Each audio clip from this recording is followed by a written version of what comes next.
This is Rudo Radio coming to you from the 559.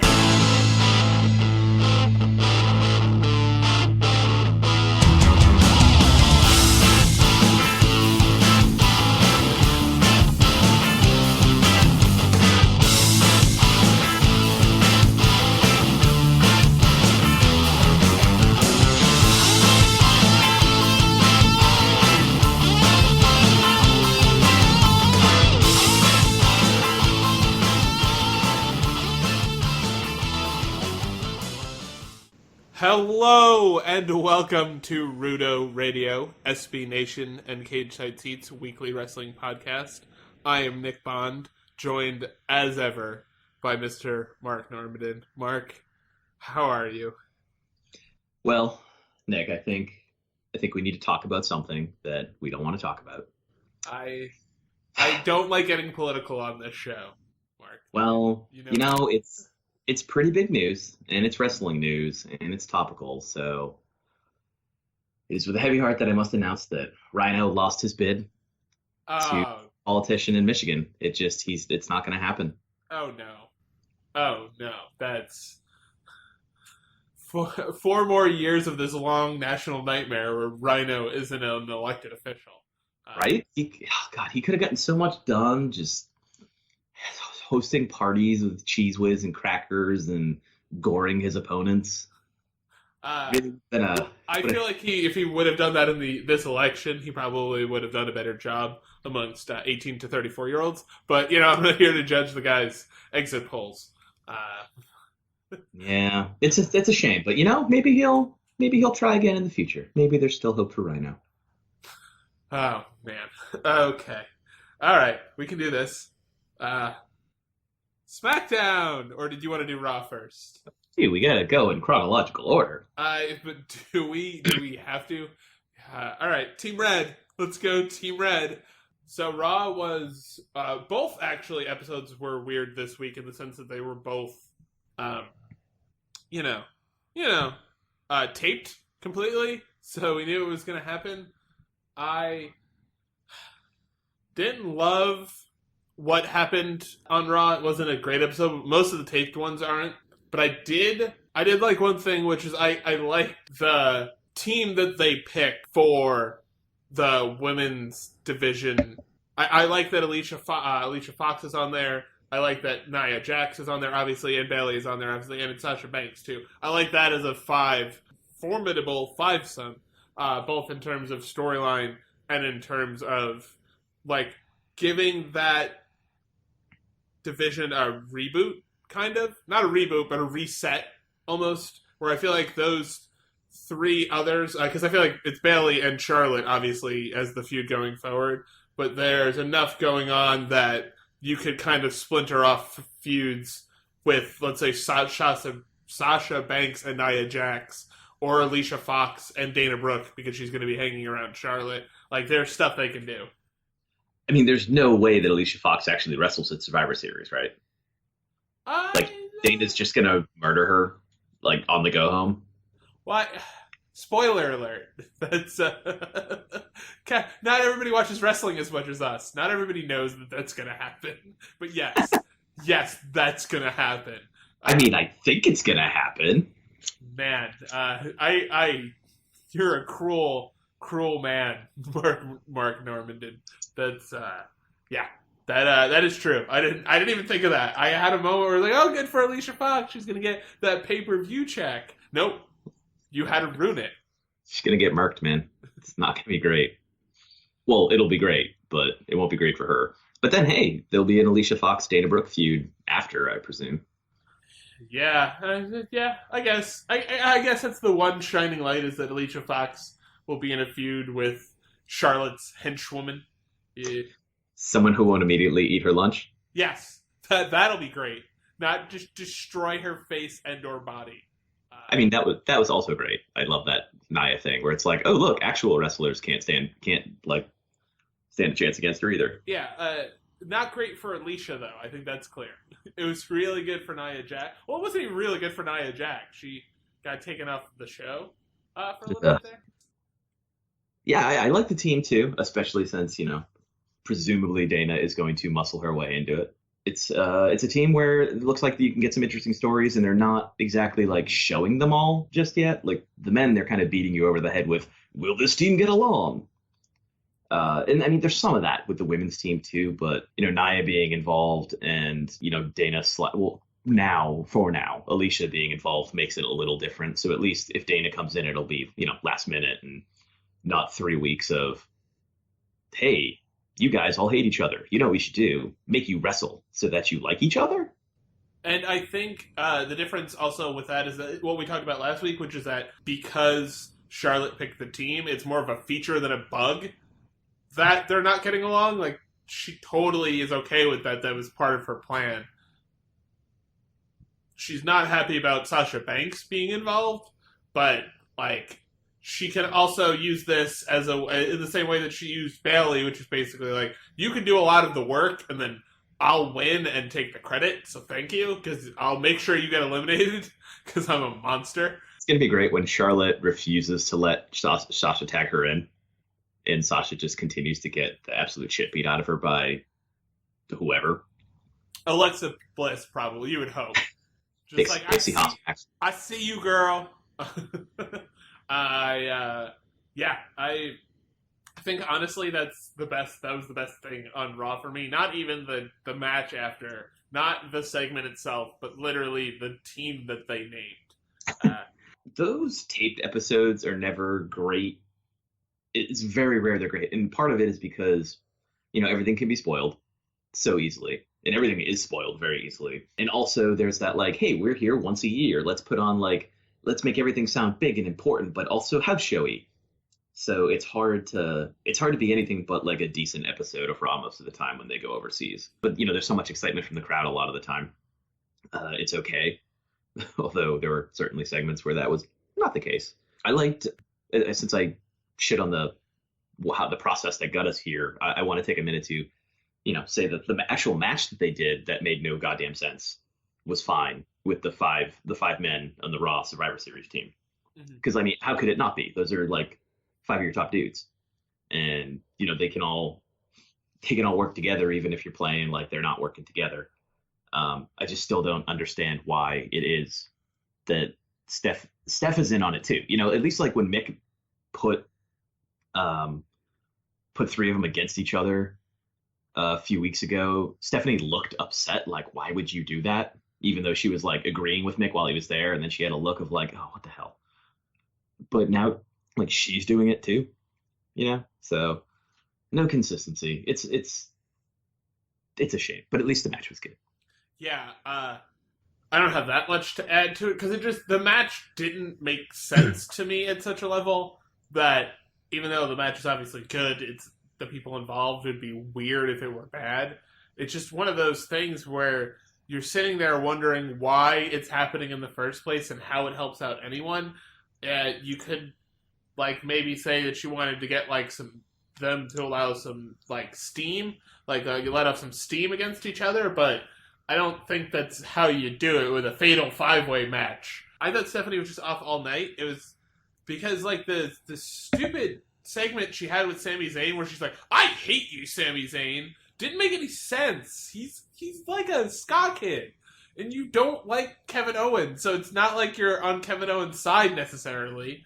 You're just being a jerk and being mean to Sami Zayn, and then like, oh, well, you're going to have to prove it that you deserve to be in the match, so fight Rusev. It's like, okay, cool. Like, you could have just booked that match without her being a jerk about it for no reason to Sami Zayn. It was just very weird. It was just trying to be like, oh, so I hate you now, right? You're the worst. And it was just like, we've talked like 3 times in our entire lives. Why would you dislike me? I just kind of I skank down to the ring. That's pretty much all I do. Oh, flippy spinnies too. Like, you should like me. It didn't make any sense to me. It was very weird. And just Stephanie was just kind of off all night. She didn't, I don't know if the exchange rate on her heeldom is weird. Like, it's just, she doesn't I think she's a much better live performer than taped performer. And I think it manifests itself in taped shows. She just doesn't kind of have that, like, it just there's nothing going on with the character right now, and it's just exacerbated by episodes like this, I guess. That might be it. It might not be live or taped. It might just be that she's not doing that great. I mean, the same problem happens with Triple H when he is not clearly aligned one way or the other. Then it's just, I'm trying to be better than everyone. I'm trying to be the coolest person in the room. I'm yelling at faces and I'm yelling at heels. And it's like, who are you? What are you supposed to do? And you don't need everything to go back to like vaudevillian time of wrestling, where it's so clearly defined. But like, this isn't shades of gray. This is just jumping back and forth with absolutely no consistency. Yeah, and she's such a better performer than it that it's weird. Like Mick Foley doing this, you're kind of like, okay, I get it. You're not good at this, but Steph, we've seen her play both heel and like almost face, and she can do both, but she's not doing both. Yeah, I didn't like her performance at all on Monday. You know what I didn't like is man, worst thing you can do on Raw right now is be a champion, because you're just going to lose.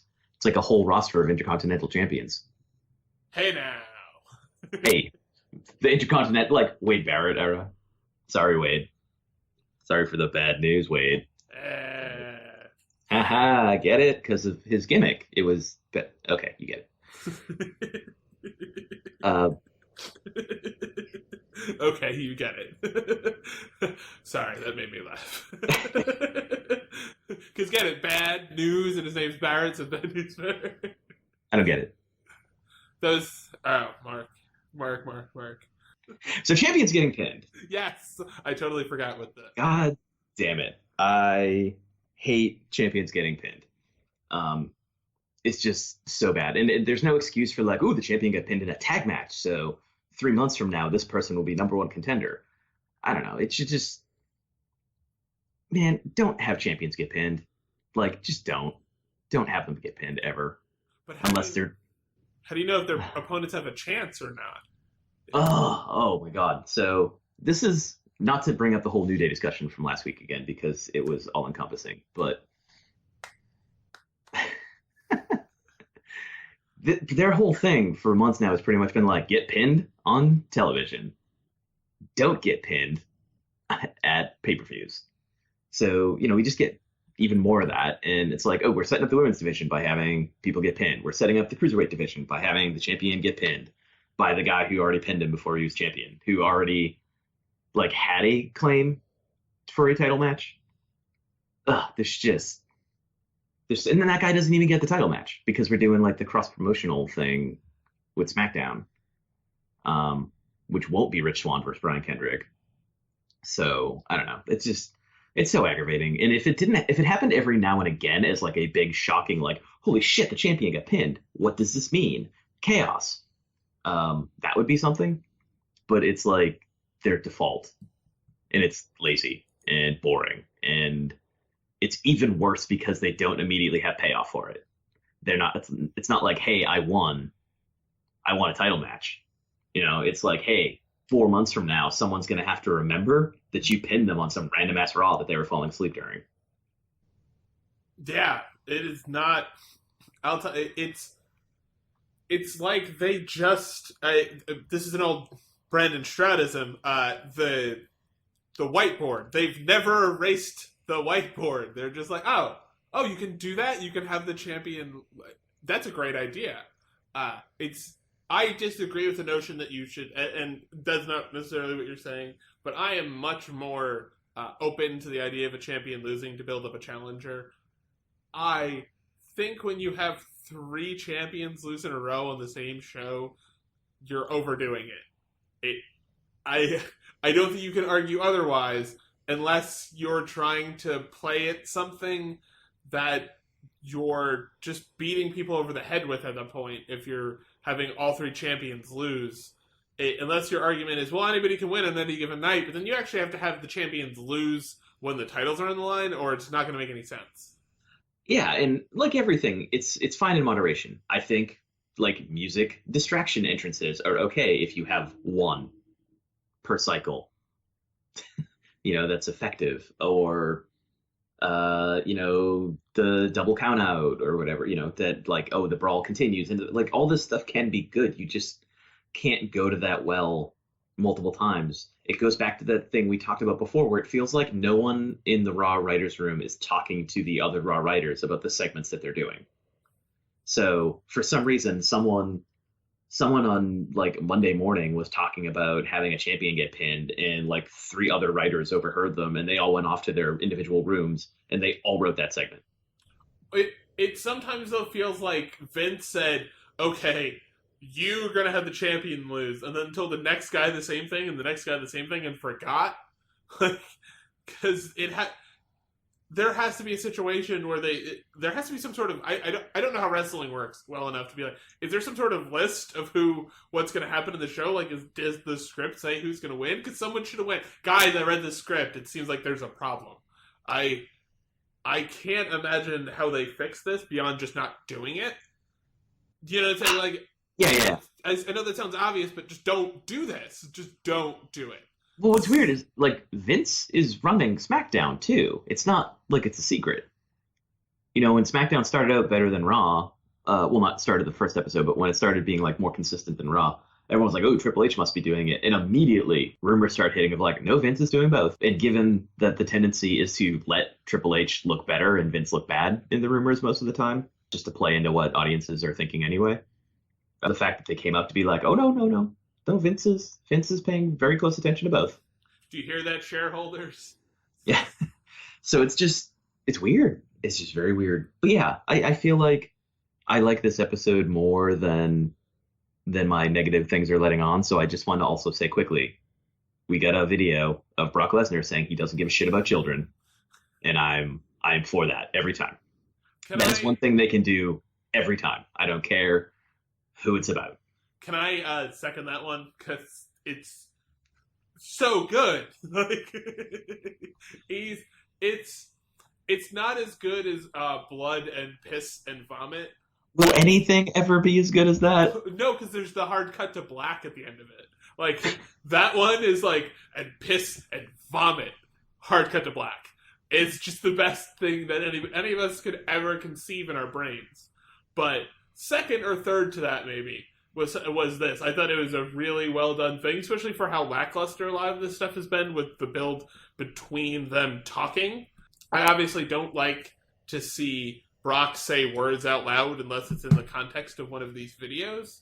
So I'm happy they did it this way. I am also just happy that he's allowed to curse. They'll just believe it. Say whatever he wants, but like, don't leave your children around Brock Lesnar because he will mistake them for like ears of corn. His kids shouldn't go. It's so mean. It's like, it's either he's going to hurt the kids physically or emotionally. Either way, it's like, I'm going to kill your dad in front of you and it will haunt you forever until I eat you. And that's basically what he's saying. He's like, your dad is an old man. I'm going to hurt him. I'm going to hurt him, and I'm going to hurt him on purpose. That's what he means when he says, I'm not going to show any fucking mercy on Bill Goldberg. He means I'm going to hurt him. I'm going to hurt him real bad.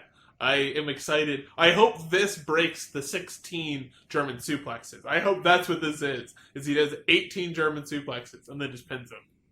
I feel like Goldberg's going to look good, which is fine. He should have a flurry and have it not be enough, Like, he should come out strong and really, like, surprise Lesnar at how well it goes, and then just Lesnar takes control and ends it quick. I don't need him to dominate him for as long as he does some people, but man, I wonder what the finish is going to be. Randy Orton let him just, like, split his entire head open and scoop out his brain.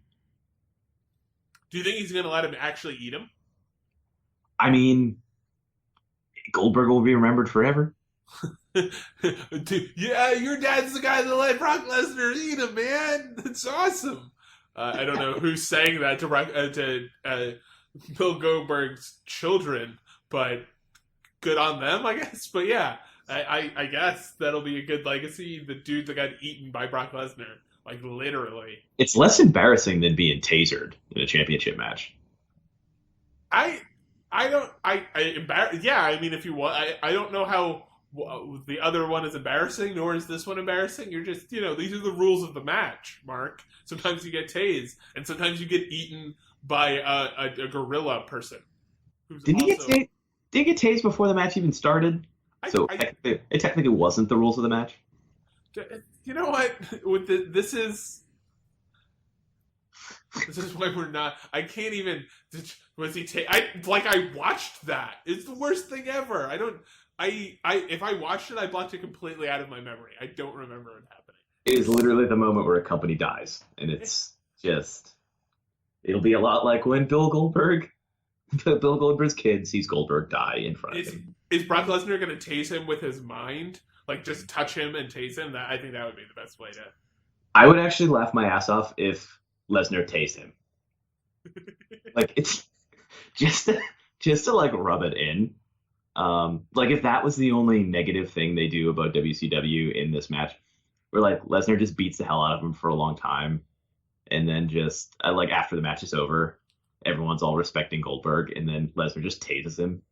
And they do the sound that the Mounties hot stick did, where he would tase guys. It was like, meh, meh, and they would just play it over the PA. It was the fakest thing ever. It was beautiful. That's what I want. So, can we...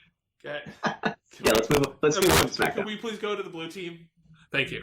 I miss you so much, blue team. There was a lot. I really liked this episode, as is per usual. So it technically hasn't, it sort of happened, but pretty sure the Cruiserweight division is going to move to SmackDown, which is interesting. Makes sense, I guess, with 205 Live being on after SmackDown. So it's a good way to lead right into the thing that's coming on after. I guess I'm getting ahead of myself, though. But since the Intercontinental Championship is on the line at Survivor Series and could, Raw could win it, Raw and Sami Zayn could win it away from SmackDown and then ruin the belt. Raw has agreed to put up not just the Cruiserweight belt, but the entire division. So, we'll trade you 6 guys plus this piece of metal if your guy can beat our guy. That's literally what they did. I just love how confident or desperate Raw is, where they're like, wow, the Intercontinental Championship is really doing well. We'd really like to have that. Oh, fuck, they're not just going to let us do it. And Shane's just out back. He's like, yeah, give us, like, the entire Cruiserweight division. It's fine. You don't know what you're doing with them anyway. And Foley's like, that's great. That's perfect. That'll give you more time to scream. That's gonna be really weird, because they're basically... I don't know how they're going to do it with the 2 hours of show. I trust them. But if they do switch it over... Like, what does that mean for the future of the Cruiserweight? Is that a more prominent spot? Are they integrated more or less with SmackDown with 205 Live? There's a bunch of really interesting questions that they're asking about what's going to happen that feel both inevitable, in the sense that, like, it's probably going to happen that Kalisto's going to win because they need to move it to Tuesdays. But, like, it might not. It might just be a weird thing. I also would feel better if the Brian Kendrick, this wasn't his, like, first real title defense at a pay-per-view, because if he's going to lose it, that kind of sucks. But not in a, like, catastrophic kind of way. It'd be pretty easy for Kalisto to win it and then, I don't know, get wrecked by Baron Corbin, who just can't face him in a match because Corbin won't make the Cruiserweight division. So he just continually beats the shit out of Kalisto. Shouldn't the Cruiserweight division be about no limits instead of weight limits? No. Corbin is not allowed to wrestle in the Cruiserweight division. Like the X division was about it wasn't about weight limits, man. It was about no limits. I'm doing an X, like a cool X, in case you were wondering, in the air, like I was cool, like I was DMX. I'm not okay with any of this. Sorry, I cut you off too. I find it hard to believe that they're gonna. Actually, now that I think about it, no, they're going to SmackDown. So yeah, that totally makes sense. That story you just told totally makes sense. It might be something they actually do. So thank you. Because then you can hit reset. Then you put the belt up for grabs again. because you don't just give it back to Kendrick, and then it gives you a big moment on 205 Live like immediately.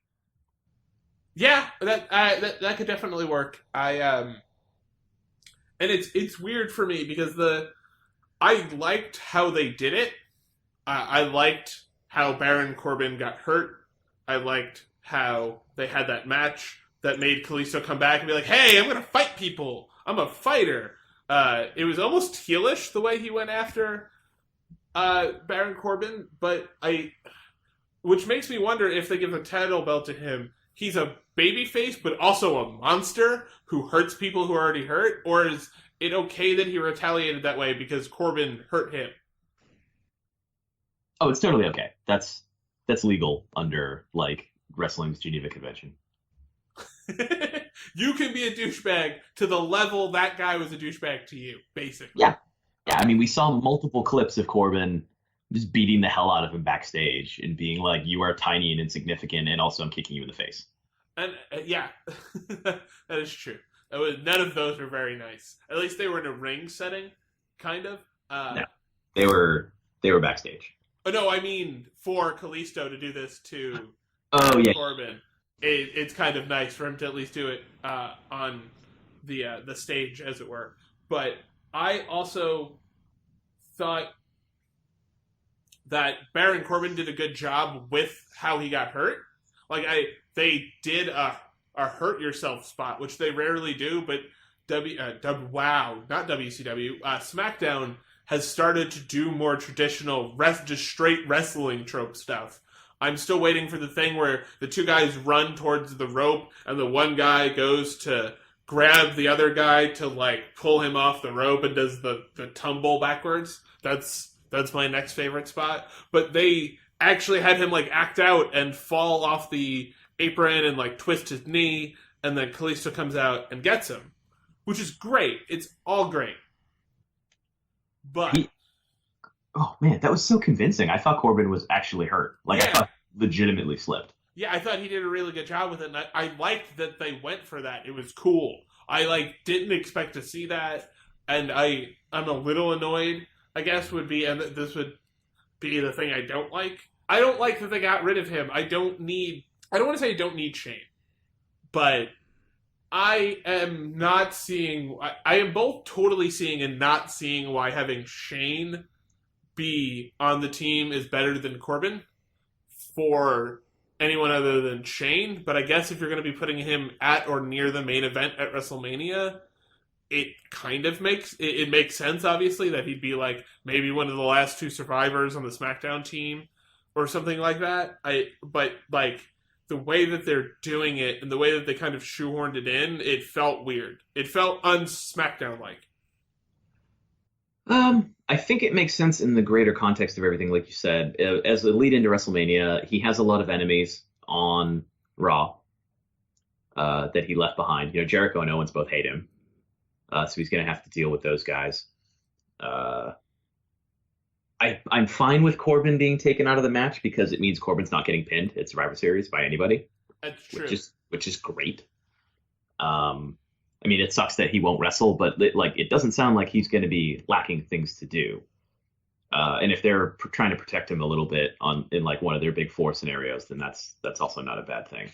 Because that's the problem with these Survivor Series setups is Corbin's probably not going to win the whole thing for SmackDown. Like even if you took Shane out of the equation, that's just not with who's on that team. He's probably not winning at all, which means he gets pinned. And who does he get pinned to? I don't know, probably Strowman or something. So you don't really want to do Corbin versus Strowman, you know? Not yet. Yeah, like that has a real future of two just enormous dudes beating the shit out of each other. And I want to see Corbin end of days Strowman so bad. Hey, yeah. That sounds, I had never thought about that. Also, it would be interesting to see Corbin work like like Samoa Joe did with him in a match against a guy Strowman's size. Like, he's not as big as Braun Strowman, but he's enormous. In the way that, like, Samoa Joe isn't as big as Baron Corbin, but is enormous. Yeah.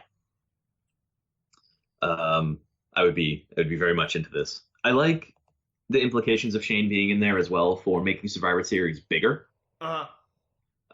Shane had a limited role at SummerSlam, but he still got involved in the main event. So that was nice, just in terms of like making it seem even bigger than it is and making Shane seem big. Survivor Series needs to rub way more than any of the other big four. If you're already going to have this Goldberg Lesnar like special attraction event and you're making a very Raw versus SmackDown, it makes sense for the only really active wrestler among the authority on either side to be involved. Yeah, I totally agree.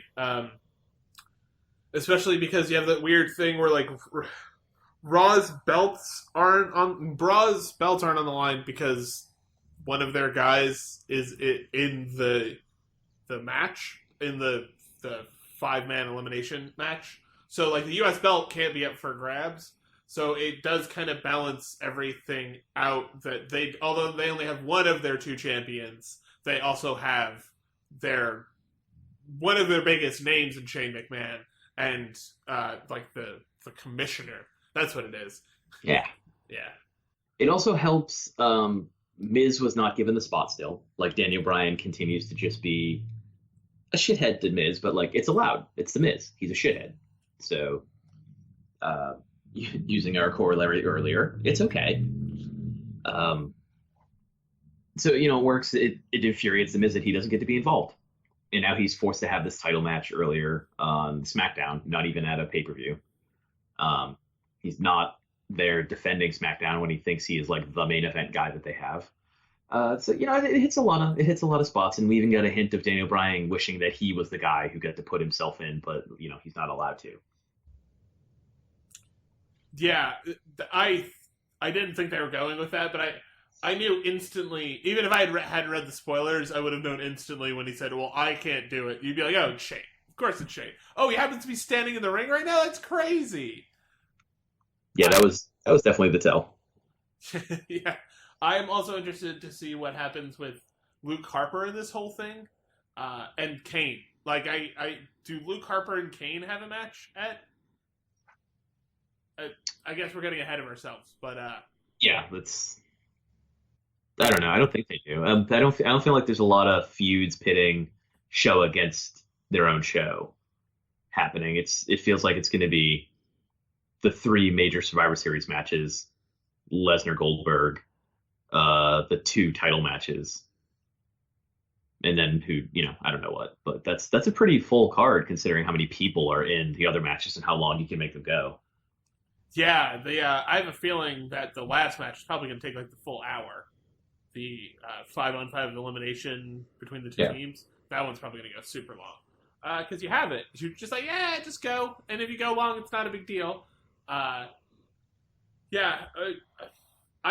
just like the direction SmackDown's going in general. I thought this was another good episode. Another, not a great one. They haven't had a great one in a little while, it feels like. But yeah, they're in one of those... like NXT got like this for a while where like everything was good and everything was well produced and logical, but you didn't necessarily, it was a bunch of B episodes in a row. That's not a bad thing. It's really not. Next week should be pretty big, being the 900th episode. They get Undertaker back, they got Edge back. I will be super disappointed if we don't get Kurt Hawkins, Zack Ryder, and Edge in the same room together next week, but How did you feel about the Kurt Hawkins win over Apollo Crews? That was the one thing that happened on SmackDown where it's like, I don't know how I feel about that. I didn't have many thoughts about it at all, which is probably an issue for them. Yeah, that's what I'm saying, is it was just like it happened and you were like, I get why you did that. I get where it's going. I don't care. Like, you have given me no reason to care about either of you, and that's sad. Yeah, SmackDown's been really good about giving you reasons to care about pretty much everyone, but like Apollo Crews is still kind of languishing, and they haven't even really started with Hawkins yet. But I don't know. Maybe this will be something good that they'll ramp up after Survivor Series with an emphasis on TLC. Yeah, God willing, because they need to do something with poor Apollo Crews, or people are going to start thinking he's not really a star. And he is. They just haven't put him in the right thing that made him make sense, and then kept building on it. Yeah. There's not much dispiriting about SmackDown. But I mean, you can't, even if you try to kind of push everybody at once, you can't. I'm not worried about if they bring the Cruiserweight title over, like more people getting lost in the shuffle, just because you'll be replacing the Intercontinental feud. Yes, Most that likely. is true. I assume they're not going to retain Intercontinental and take the Cruiserweight and also like win Survivor Series matches. And it's just like, haha, Raw, you suck for realsies. But what happens, I guess, my question would be with The Miz and Ziggler. Do they get, like, traded off the show? Or do you just keep them for cannon fodder for the main eventers? No, they stick around. They just lost the belt, which becomes a story in its own, I believe. I mean, can you imagine if Miz cheats to win the belt and then loses the title to Raw? Oh, man, that would be great. There'd be a lot of fallout from that you could do from above with Daniel Bryan, who's already tired of Miz's shit, with Ziggler, who was cheated, cannot get his rematch now, and lost the title that he worked so hard to get. It's an excuse to even just extend what Ziggler and Miz are doing. Which normally you'd be like, oh God, really? But this is like the best run they've ever done with Ziggler facing the same guy for a while. So, hey, why not? Which isn't an extensive list of, like, beautiful masterpieces, but of them, this is probably the best. Oh, yeah, definitely. It had stakes, and people cared, and that's something. The other thing I wanted to mention was that sweet, sassy Molassy, Sister Abigail, on James Ellsworth. I love that move when it's done correctly, and when he has a tiny baby person in his arms, it's the most beautiful thing I've ever seen. Because he just whips them around like they're a rag doll. I like the James Ellsworth character as this just, like, completely hapless hero. Not that he'll ever build past a certain point with that, but for right now, it's a really good, like, sidekick to have for Ambrose, who's doing well with it, surprisingly. And man, was that a good...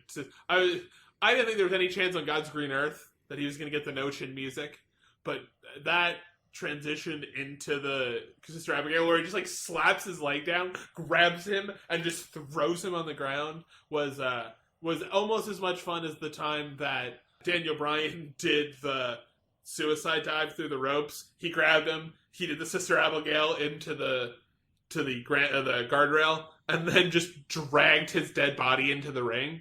Like, that wasn't quite there, but it was close. That is the best one ever. I did enjoy the whole lead up to that, where Kane is like, where Ellsworth is like, what do you want me to do? And Kane's just like, don't tag in. And then looks like he's gonna kill him when Ellsworth, like, has his hand out to be like, yeah, tag me in, it'll be great. So then the second he gets in, everyone's fears are justified. And even Ambrose is like, oh, dear God. Ambrose has been doing a great job with him, like you said, because he switches between, like, wanting to protect Ellsworth from everyone hurting him and wanting to hurt Ellsworth himself. Yeah, which is a perfect dynamic for those two, because Dean doesn't want to be a good guy, but he is a good guy deep down. At least, like, that's the character they're building for him. So he is actually, like, he does have a connection with Ellsworth that isn't just an entire put upon, and he can do that with, like, subtle gestures in a way that a lot of guys can't. I think it's a really good, I hate to use this word, but character study, like an interesting thing that we might look at a couple of years from now as, like, one of the building blocks of Dean Ambrose as this, like, main event superstar is, like, him finding his hillbilly gym and having it be James Ellsworth. SmackDown. Yeah, SmackDown's good. It's amazing that they have, like, not stretched Ellsworth out this much, but, this is, and I don't mean to pick on Raw, but I'm imagining, like, what they would do with Ellsworth. They would be beat over the head. He would be in 17 segments per episode, and they wouldn't be consistent, and we would all be so tired of him.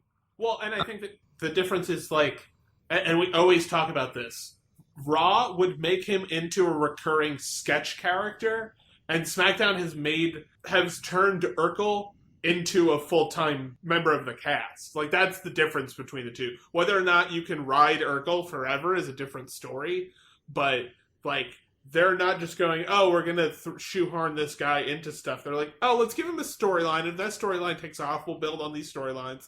Hopefully he doesn't take over the entire show like Urkel did, but it's better than, oh, you got a hit character that people like, so let's put it in a sketch every single week with no, like, escalating thing, or it's not funny in the way it's, like, Stefan's a funny recurring character in a sketch, but it's literally the same thing every time. It's really hard to build a character the way that you have to in wrestling through the sketch comedy model that Raw uses, where they're like, you like this character, so we're going to do it again this week. Like, New Day is the perfect example of that on Raw.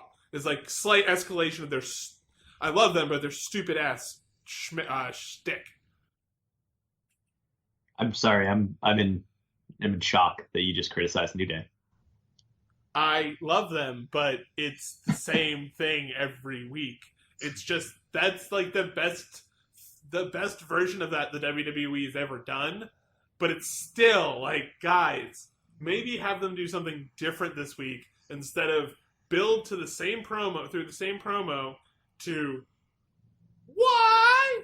Because New Day, like, something different than that, just once. Well, it was different when they were heels, but let's not get into that discussion.